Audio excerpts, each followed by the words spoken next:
साल 2022 से 23 में कृषि क्षेत्र में 25 करोड़ लोगों को रोजगार मिला है, जो कि पिछले 17 साल में सर्वाधिक है। लेकिन फसल उत्पाद में सिर्फ 1.8% की ही वृद्धि हुई है। क्या कारण है कि कृषि से इतने लोगों के जुड़ने के बाद भी क्यों फसल उत्पाद में इतनी कमी आई है? तो आइए जानते हैं कि क्यों इतने लोग कृषि से जुड़ रहे हैं और आरबीआई की रिपोर्ट में कृषि से जुड़े कौन कौन से चौंकाने वाले आंकड़े सामने आए हैं। दरअसल आरबीआई ने वित्तीय वर्ष 2022-23 का कृषि से जुड़ा डेटा जारी किया है।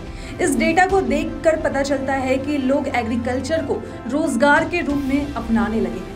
वित्तीय वर्ष 2022 से 23 में एग्रीकल्चर, शिकार, वानिकी और मछली पकड़ने जैसे रोजगारों से जुड़े लोगों की संख्या 25.3 करोड़ हो गई। आरबीआई ने जो डेटा जारी किया है उसके अनुसार ये संख्या पिछले 17 साल में सबसे ज्यादा है। इससे पहले साल 2007 में ये नंबर 25 करोड़ के पार गई थी। सिर्फ पिछले 5 वर्षों में ही एग्रीकल्चर को रोजगार के रूप में अपनाने वाले लोगों की नंबर 5 करोड़ बढ़ गई है और इसमें से 48 लाख लोग पिछले वित्तीय वर्ष 2022-23 में इस एरिया से जुड़े हैं। इसके अलावा मैन्युफैक्चरिंग और कृषि से जुड़े व्यापारों में 44 लाख लोग वित्तीय वर्ष 2022-23 में जुड़े हैं। इतने लोगों के कृषि से जुड़ने के कई रीजन हैं। अर्थशास्त्रियों का तर्क है कि एग्रीकल्चर में बढ़े रोजगार इस एरिया के समग्र अर्थव्यवस्था या कहें कि दूसरे रोजगार से बेहतर प्रदर्शन का एक कारण हो सकता है। इसके अलावा पशुधन, वानिकी और मछली उत्पाद के कारण भी इस एरिया में लोगों को रोजगार मिला है। लेकिन इससे उलट एक दूसरा आंकड़ा फसलों के उत्पाद से जुड़ा है। पिछले 10 साल में फसलों के उत्पाद में सिर्फ 1.8% की ही वृद्धि हुई है।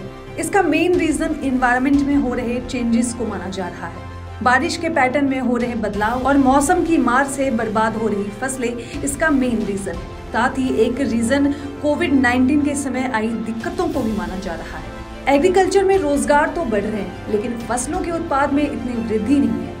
इसका मेन रीजन है कि लोग बड़ी संख्या में एग्रीकल्चर से जुड़े दूसरे फील्ड जैसे मछली पालन और पशुपालन जैसे फील्ड में भी रोजगार तलाश रहे हैं। अब बात करते हैं कृषि से जुड़े रोजगारों में अवसरों की। तो कृषि क्षेत्र में इतने लोगों के जुड़ने के बाद भी टोटल रोजगार के केवल 42% तक ही इसमें कार्यरत है। मतलब कि अभी भी इस एरिया में रोजगार के कई अवसर अवेलेबल हैं। एक दशक पहले तक ये संख्या 50% थी। इसका मतलब इस एरिया में रोजगार की संख्या काफी बढ़ी है। इसलिए ही कृषि से जुड़े रोजगारों में काम कर रहे लोगों की नंबर 50% से 42% पर आ गई है। साथ ही आपको बता दें कि कृषि और किसान कल्याण मंत्री शिवराज सिंह चौहान ने कहा है कि सरकार देश में किसानों के कल्याण के लिए प्रतिबद्ध है। उन्होंने अपने मंत्रालय की कामकाज पर चर्चा का उत्तर देते हुए कहा कि इस वर्ष के बजट में किसानों की भलाई के लिए पर्याप्त बजट आवंटन किया गया है। साथ ही उन्होंने बताया कि कृषि के कार्यों के लिए 1,32,000 करोड़ रुपए से ज्यादा राशि निर्धारित की गई है, जो साल 2013 से 14 में आवंटित धन से 27,000 करोड़ रुपए ज्यादा है। कृषि मंत्री ने आगे ये भी कहा कि सरकार सिंचाई कार्यों पर अपना ध्यान केंद्रित कर रही है, जिससे 2023-24 के दौरान food production record 329 million ton से ज्यादा हो गया है। तो ऐसे ही और भी वीडियोस के लिए आप बने रहिए रिपब्लिक भारत के साथ।